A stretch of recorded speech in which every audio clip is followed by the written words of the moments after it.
लंका का राजा रावण अपने बल और युद्ध कौशल के लिए तीनों लोकों में प्रसिद्ध था। हर तरफ उसकी ताकत का डंका बजता था। वो लड़ने के लिए हमेशा अपनी बराबरी के योद्धा की तलाश में रहता था। उसे उन्हें मारने में बहुत मजा आता था। हनुमान जी ने लंका को जलाकर रावण के अहंकार को तोड़कर उसे अपने बल का परिचय दिया था। इसलिए रावण हनुमान जी के बल, निर्भीकता और बुद्धिमत्ता से परिचित था। रावण ने बाकी बातों के साथ हनुमान जी के मुक्के के बारे में भी सुन रखा था। लिहाजा जब हनुमान जी से युद्ध भूमि में उसका सामना हुआ तो उसने हनुमान जी को उससे मुक्केबाजी करने की चुनौती दी। अच्छा, तो उस तपस्वी राम की जगह आज तुम हमसे युद्ध करने आए हो। तुम्हारी गदा कहाँ है? तुम्हारे अस्त्र शस्त्र तुम्हारे साथ नहीं तो तुम युद्ध कैसे करोगे? मुझे तुमसे युद्ध करने के लिए गदा की आवश्यकता नहीं है। तुम्हारे लिए तो मेरा एक मुक्का ही काफी है।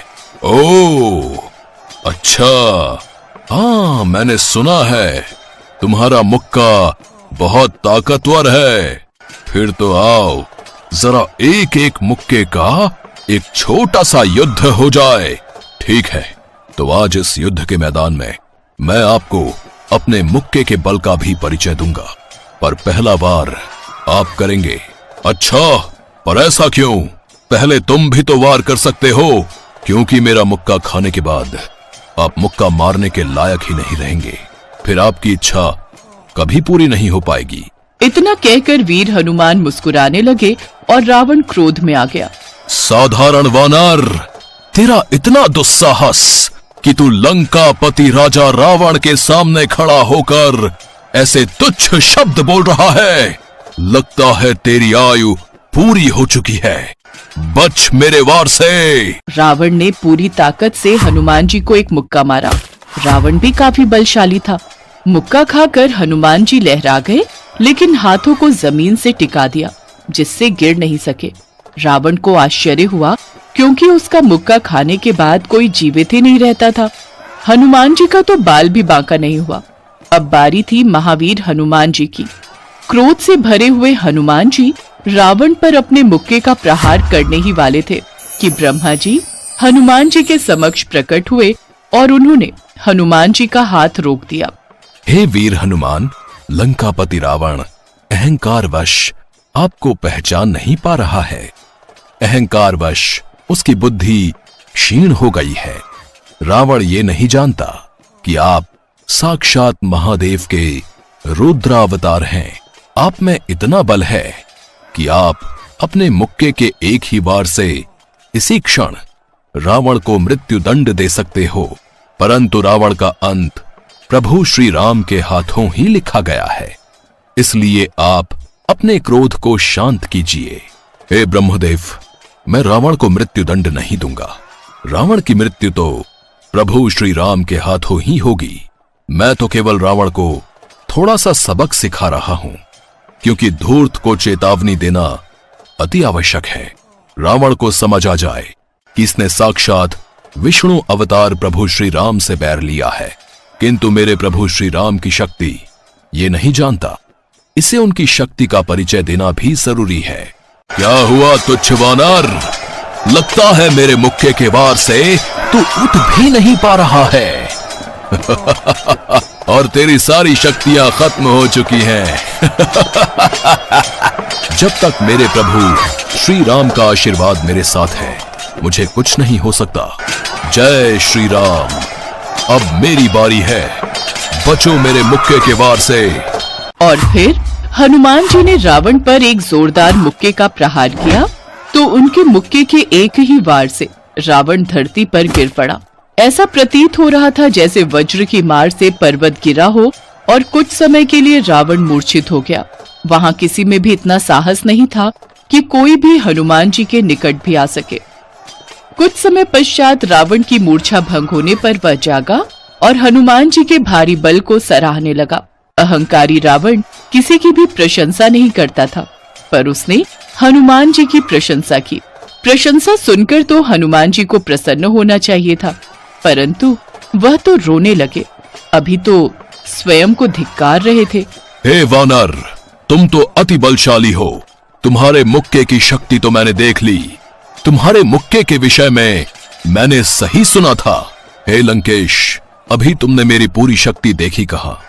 यदि मैं पूरी शक्ति से वार करता तो तुम ये बोलने के लिए जीवित ही न रहते। परंतु मुझे तो मेरे पौरुष पर धिक्कार है मुझे, जो देवद्रोही तू अब भी जीता रह गया। मेरा मुक्का खाने के बाद भी रामद्रोही रावण तो जीवित है, क्योंकि मैं जानता हूं कि तेरा अंत केवल प्रभु श्री राम के हाथों ही निश्चित है। इसीलिए काल ने तुझे अभी तक छुआ नहीं है और मृत्यु तेरी प्रतीक्षा में है। इस प्रकार अपने एक ही मुक्के के वार से हनुमान जी ने रावण के घमंड को चूर चूर कर दिया। वे चाहते तो रावण को मार सकते थे, परंतु नियति में तय था कि रावण का अंत प्रभु श्री राम के हाथों ही होना था, और यही हुआ। रावण ने अपने अहंकार को नहीं त्यागा और उसे उसके पापों का दंड मिला, और प्रभु श्री राम के हाथों उसका वध हुआ। एक बार की बात है, भगवान राम और देवी सीता बैकुंठ धाम में अपने राजमहल में बैठे वार्तालाप कर रहे थे। हनुमान जी भी वहीं बैठे थे। वार्तालाप के बीच में माँ सीता भगवान राम से बोली, प्रभु, बहुत समय से धरती का चित्रण नहीं देखा। पृथ्वीवासी सब प्रकार से कुशल मंगल तो है ना? मैं सोच रही थी एक बार धरती का चित्रण मेरे समक्ष अंकित कर देते तो मैं धरती वासियों का हालचाल जान लेती।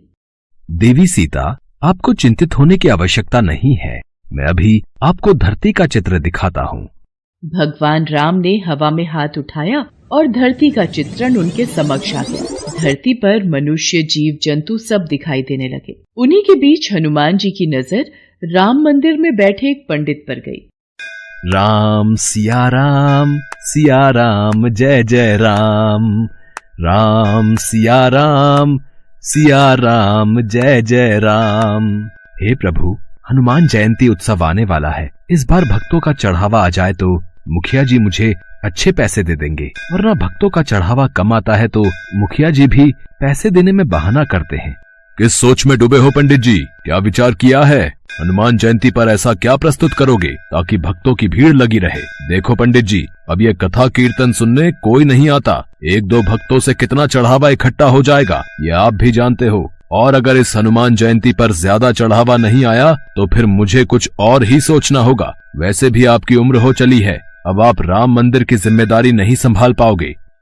मुखिया जी, ऐसा न कहिए। गांव में राम मंदिर की पूजा करते हुए मुझे कई वर्ष बीत गए हैं और इसी मंदिर के कार्यभार के सहारे मेरा परिवार चलता है। लक्ष्मी बिटिया की शादी की बात पक्की कर दी है। अचानक ये मंदिर का कार्य छूट गया तो लक्ष्मी की शादी कैसे कर पाऊंगा? ठीक है, फिर हनुमान जयंती उत्सव आने तक ऐसी रौनक लगाना कि भक्तों की भीड़ दिन रात राम मंदिर में आती रहे। मंदिर में हनुमान जी की सोने की मूर्ति लगवानी है। इसके अलावा जितना चढ़ावा आएगा कार्य उतनी जल्दी संपन्न होगा। हे बजरंगबली, अब मैं क्या करूं कि राम मंदिर में भक्तों की भारी भीड़ उमड़ पड़े। हनुमान जयंती को तो अब आप ही कुछ कीजिए, मेरी सहायता कीजिए बजरंगबली। प्रभु, मुझे लगता है पुत्र हनुमान को सहायता के लिए जाना चाहिए। सीते, हम भी हनुमान को यही कहने वाले थे। पवन पुत्र, तुम इसी समय धरती लोक पर जाओ और पंडित जी की सहायता करो। उन्होंने तुम्हें सच्चे हृदय से पुकारा है। ठीक है प्रभु, मैं इसी समय धरती लोक पर पहुंच जाता हूँ। हनुमान, तुम्हें साधारण मनुष्य की भांति ही पंडित जी की सहायता करनी होगी और आवश्यकता पड़ने पर ही अपनी शक्तियों का उपयोग करना। श्री राम और माता सीता की आज्ञा पाकर हनुमान जी मनुष्य रूप में धरती लोक में पंडित जी के पास पहुँचे। जय श्री राम पंडित जी, मैं बड़ी दूर से आया हूँ। क्या कोई काम मिलेगा? आपकी अति कृपा होगी। काम? इस मंदिर में तुम्हें काम तो दे दूं, पर मेरे पास इतनी धनराशि नहीं कि तुम्हें तनख्वाह दे सकूं।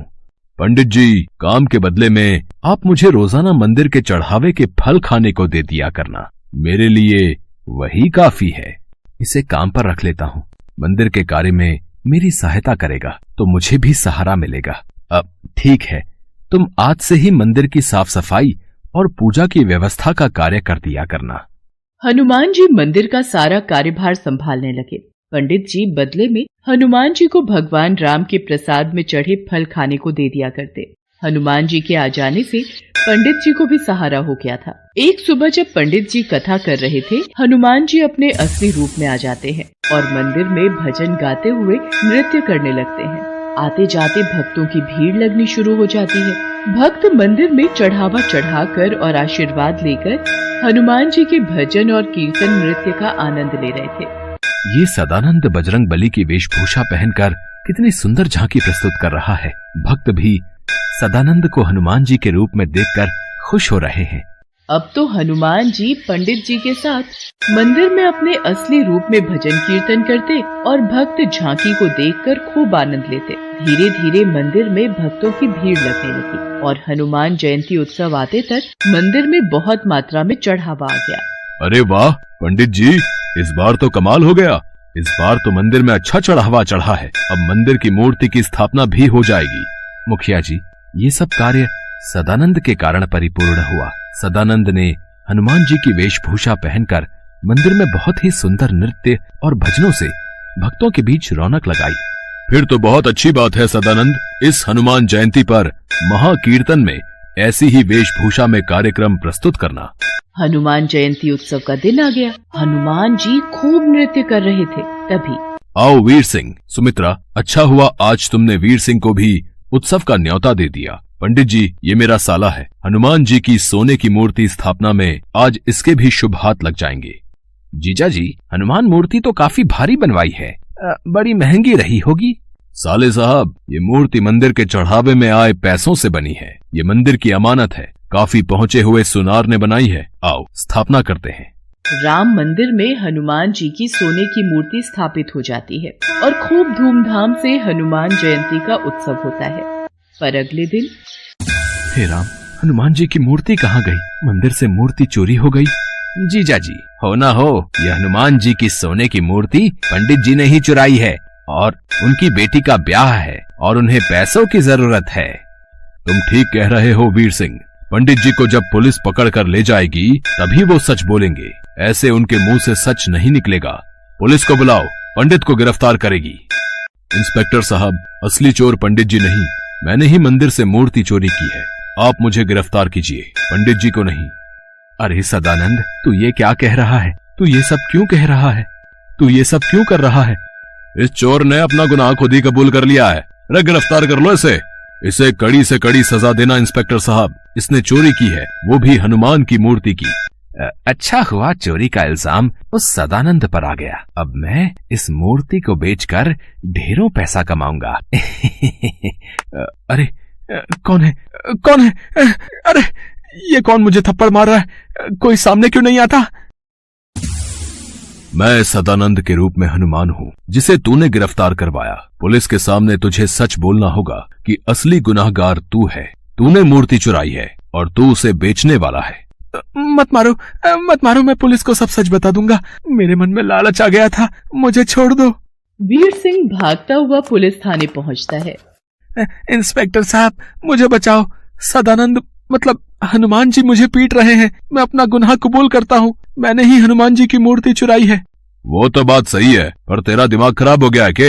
हैं? सदानंद तो सामने देख, जेल में बैठा है। वो तेरे पास कैसे आ सकता है? नहीं इंस्पेक्टर साहब, वो मेरे पीछे ही खड़ा है। वो मुझे पीट रहा है। मुझे जल्दी से जेल में बंद कर दो। मैंने अपना गुनाह कबूल कर लिया है। इतनी देर में पंडित जी और मुखिया भी गांव के सभी लोगों के साथ पुलिस स्टेशन पहुंचते हैं। इंस्पेक्टर साहब, सदानंद ने कोई चोरी नहीं की, इसे छोड़ दीजिए। वीर सिंह अपना गुनाह कबूल कर लेता है। सदानंद यानी हनुमान जी को पुलिस छोड़ देती है। तभी वहाँ भगवान राम और माता सीता प्रकट होते हैं। हनुमान, अब तुम अपने असली रूप में आओ और अपने भक्तों को दर्शन दो। जो आज्ञा प्रभु। जय श्री राम। सदानंद, साक्षात हनुमान। हे बजरंग बली, आप मेरे साथ इतने दिन तक रहे और मैं आपको पहचान नहीं सका। आपने मेरी इतनी सहायता की। पंडित जी, जहाँ भगवान राम की कथा होती है वहाँ हनुमान जरूर होते हैं। आपने मुझे सच्चे हृदय से याद किया था तो भला मैं कैसे न आता। देखना, अब आपके जीवन के सारे दुख दूर हो जाएंगे। पंडित जी की आंखों में आंसू आ जाते हैं। पंडित जी और मुखिया जी समेत सभी गांव वाले हनुमान जी को सिर झुकाकर प्रणाम करते हैं। उस दिन के बाद मुखिया पंडित जी को कभी भी मंदिर से जाने के लिए नहीं कहता हनुमान जी की कृपा से पंडित जी के जीवन में खुशियां आ जाती हैं और वो अपनी बेटी लक्ष्मी की शादी धूमधाम से कर देते हैं।